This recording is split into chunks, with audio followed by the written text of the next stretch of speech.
ದೇವರ ನಾಮಕ್ಕೆ ಸ್ತೋತ್ರವಾಗಲಿ. ಮತ್ತೊಂದು ದಿನವನ್ನು ಕಾಣುವಂತೆ ದೇವರು ನಮಗೆ ಸಹಾಯ ಮಾಡಿದ್ದಕ್ಕಾಗಿ ದೇವರಿಗೆ ಸ್ತೋತ್ರ.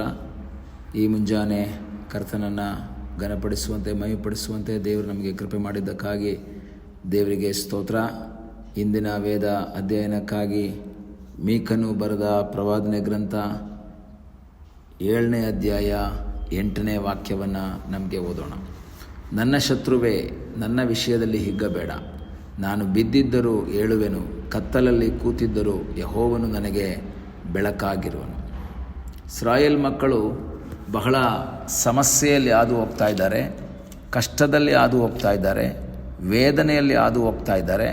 ಅದನ್ನು ನೋಡಿ ಅವರ ಶತ್ರುಗಳು ಹಿಗ್ಗುತ್ತಾ ಇದ್ದಾರೆ, ಶತ್ರುಗಳು ಸಂತೋಷ ಪಡ್ತಾ ಇದ್ದಾರೆ, ಶತ್ರುಗಳು ಆನಂದ ಪಡ್ತಾ ಇದ್ದಾರೆ. ಹಾಗೇ ಆಗಬೇಕು ನಿನಗೆ ಎಂಬುದಾಗಿ ಹೇಳಿ ಅವರು ಒಂದು ರೀತಿಯಲ್ಲಿ ಅವರನ್ನು ಹೀಯಾಳಿಸುವಂತಹ ರೀತಿಯಲ್ಲಿ, ಹಿಗ್ಗುವಂಥ ರೀತಿಯಲ್ಲಿ ಇರುವಂಥ ಸನ್ನಿವೇಶವನ್ನು ನೋಡಿ ಇಸ್ರಾಯೇಲ್ ಮಕ್ಕಳು ಹೇಳುವಂತಹ ರೀತಿಯ ಒಂದು ಮಾತನ್ನು ನಾವು ನೋಡ್ತೇವೆ. ಅದರ 7ನೇ ವಾಕ್ಯದಲ್ಲಿ, ನಾನಂತೂ ಯೆಹೋವನನ್ನು ಎದುರು ನೋಡುವೆನು, ನನ್ನ ರಕ್ಷಕನಾದ ದೇವರನ್ನು ಕಾದುಕೊಳ್ಳುವೆನು, ನನ್ನ ದೇವರು ನನ್ನ ಕಡೆಗೆ ಕಿವಿಗೊಡುವನು. ನೋಡಿ, ಅವನು ಒಂದು ಕಾನ್ಫಿಡೆಂಟಾಗಿ ಹೇಳ್ತಾನೆ, ನನ್ನ ದೇವರು ನನ್ನ ಕಡೆಗೆ ಕಿವಿಗೊಡ್ತಾನೆ, ನನ್ನ ಮೊರೆಗೆ ಕಿವಿಗೊಡುವಂತಹ ಒಬ್ಬ ದೇವರಿದ್ದಾನೆ ಅಂತ ಹೇಳಿ ಶತ್ರುವಿಗೆ ಹೇಳ್ತಾ ಇರುವಂಥ ಒಂದು ಮಾತು, ನನ್ನ ಶತ್ರುವೇ, ನನ್ನ ವಿರೋಧಿಯೇ, ನನ್ನ ವೇದನೆಯಲ್ಲಿ ಹಿಗ್ಗುತ್ತಿರುವಂಥ ವ್ಯಕ್ತಿಯೇ, ನನ್ನ ವಿಷಯದಲ್ಲಿ ನೀನು ಹಿಗ್ಗಬೇಡ. ನಾನು ಇವತ್ತು ಬಿದ್ದಿರಬಹುದು, ಇವತ್ತು ವೇದನೆಯಲ್ಲಿರ್ಬೋದು, ಇವತ್ತು ನಿರಾಶೆಯಲ್ಲಿರ್ಬೋದು, ಇವತ್ತು ಇಕ್ಕಟ್ಟಲ್ಲಿರ್ಬೋದು, ಆದರೂ ನಾನು ಏಳುವಂತಹ ಒಂದು ದಿವಸ ಇದೆ. ನಾನಿವತ್ತು ಬಿದ್ದಿದ್ದರೂ ಸಹ ನಾನು ಹೇಳ್ತೇನೆ. ಯಾಕೆಂದರೆ ನನ್ನನ್ನು ಬಿದ್ದಿರುವಂಥ ಸ್ಥಳದಿಂದ ಎತ್ತುವಂತಹ ಒಬ್ಬ ದೇವರಿದ್ದಾನೆ. ಇವತ್ತಿನ ಕಷ್ಟದಿಂದ, ಇವತ್ತಿನ ರೋಗದಿಂದ, ಇವತ್ತಿನ ನಿರಾಶೆಯಿಂದ ನನ್ನನ್ನು ಮೇಲೆತ್ತುವಂತಹ ಒಬ್ಬ ದೇವರಿದ್ದಾನೆ.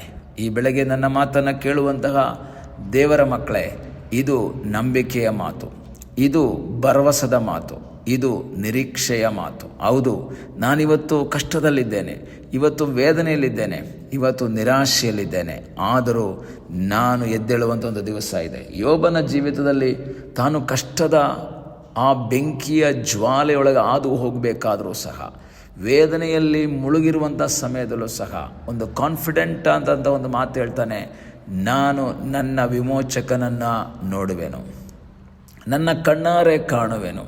ಈ ಹಗಲಿನ ಸಮಯದಲ್ಲಿ ಆ ಒಂದು ನಂಬಿಕೆ ನಮ್ಮಲ್ಲಿರಬೇಕು, ಆ ಒಂದು ಭರವಸೆ ನಿರೀಕ್ಷೆ ನಮ್ಮಲ್ಲಿರಬೇಕು. ಕಾರಣ, ನಾನು ಬಿದ್ದಿರ್ಬೋದು, ಆದರೆ ನನ್ನ ದೇವರು ನನ್ನನ್ನು ಮೇಲೆ ಎಳಿಸ್ತಾರೆ. ಇಲ್ಲಿ ನಾನು ಬಿದ್ದಿದ್ದರೂ ಏಳುವೇನು ಅಂತ ಹೇಳಿದ್ರೆ ನನ್ನ ಸ್ವಂತ ಬಲದಿಂದ ಹೇಳೋಕ್ಕಾಗಲ್ಲ, ನನ್ನ ಸ್ವಂತ ಬಲದಿಂದ ಮೇಲೆ ಬರೋಕ್ಕಾಗಲ್ಲ. ಆದರೆ ನನ್ನನ್ನು ಎಬ್ಬಿಸುವಂತಹ ಒಬ್ಬ ದೇವರಿದ್ದಾರೆ, ಧೂಳಿನಿಂದ ಮೇಲೆತ್ತುವಂತಹ ಒಬ್ಬ ದೇವರು, ತಿಪ್ಪೆಯಿಂದ ಮೇಲೆತ್ತುವಂತಹ ಒಬ್ಬ ದೇವರು, ನಾವು ಆರಾಧನೆ ಮಾಡುವಂತಹ ದೇವರು. ಆ ಭಕ್ತರು ಮತ್ತೆ ಹೇಳ್ತಾರೆ, ಕತ್ತಲಲ್ಲಿ ನಾನು ಕೂತಿದ್ದರೂ ಯೆಹೋವನು ನನಗೆ ಬೆಳಕಾಗಿರುವನು. ಅವನಿಗೆ ಗೊತ್ತು ತಾನೊಂದು ಕತ್ತಲೆಯಲ್ಲಿದ್ದಾನೆ, ತಾನೊಂದು ವೇದನೆಯಲ್ಲಿದ್ದಾನೆ, ತಾನೊಂದು ನಿರಾಶೆಯಲ್ಲಿದ್ದಾನೆ. ಆದರೆ ಅವನಿಗೊಂದು ನಂಬಿಕೆ ಇದೆ, ನನ್ನ ದೇವರು ಈ ಕತ್ತಲಲ್ಲಿಯೂ ನನಗೆ ಬೆಳಕಾಗಿದ್ದಾನೆ. 112ನೇ ಕೀರ್ತನೆಯಲ್ಲಿ ಓದ್ತೇವೆ, ಯಥಾರ್ಥರಿಗೆ ಕತ್ತಲೆಯಲ್ಲಿಯೂ ಜ್ಯೋತಿ ಮೂಡುವುದು.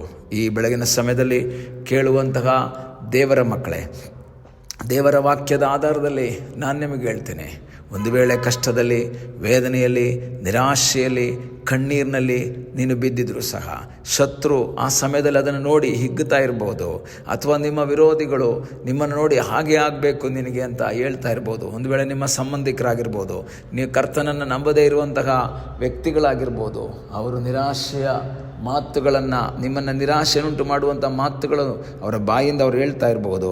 ಆದರೆ ನಿರಾಶೆ ಪಡಬಾರ್ದು, ನಾವು ನಂಬಿಕೆಯ ಮಾತು ಹೇಳಬೇಕು. ಇವತ್ತು ನಾನು ಕತ್ತಲಲ್ಲಿರಬಹುದು, ಕತ್ತಲಲ್ಲಿದ್ದರೂ ಸಹ ನನಗೆ ಬೆಳಕಾಗಿರುವಂತಹ ಒಬ್ಬ ದೇವರಿದ್ದಾನೆ, ನನ್ನಲ್ಲಿ ಬೆಳಕನ್ನು ಹುಟ್ಟಿಸುವಂಥ ಒಬ್ಬ ದೇವರಿದ್ದಾನೆ, ನನಗೆ ಬೆಳಕಾಗಿ ಸಹಾಯ ಮಾಡುವಂತಹ ಒಬ್ಬ ದೇವರಿದ್ದಾನೆ. ಇವತ್ತು ನಾನು ಬಿದ್ದಿರಬಹುದು, ಇವತ್ತು ನಾನು ರೋಗದಲ್ಲಿರಬಹುದು, ಯೆಹೋವ ರಾಫ ಆದಂತಹ ದೇವರು ನನಗಿದ್ದಾನೆ. ಇವತ್ತು ನಾನು ಸೋತಿರಬಹುದು, ಯೆಹೋವ ನಿಸ್ಸಿ ಮಸಿಯಾದಂತಹ ಒಬ್ಬ ದೇವರು ನನಗಿದ್ದಾನೆ. ಇವತ್ತು ಕೊರತೆಯಲ್ಲಿರಬಹುದು, ಯೆಹೋವ ಈರೆಯಾದಂತಹ ಒಬ್ಬ ದೇವರಿದ್ದಾನೆ. ನಿರಾಶೆಯಲ್ಲಿರುವಂತಹ ವ್ಯಕ್ತಿಗಳೇ, ಇವತ್ತು ಶತ್ರು ಹಿಗ್ಗುತ್ತಾ ಇರ್ಬೋದು, ನೀನು ಕುಗ್ಗಿ ಹೋಗಿರ್ಬೋದು, ಆದರೆ ನಿನ್ನನ್ನು ಹಿಗ್ಗಿಸುವಂತೆ ಮಾಡುವಂತಹ ಒಬ್ಬ ದೇವರಿದ್ದಾನೆ.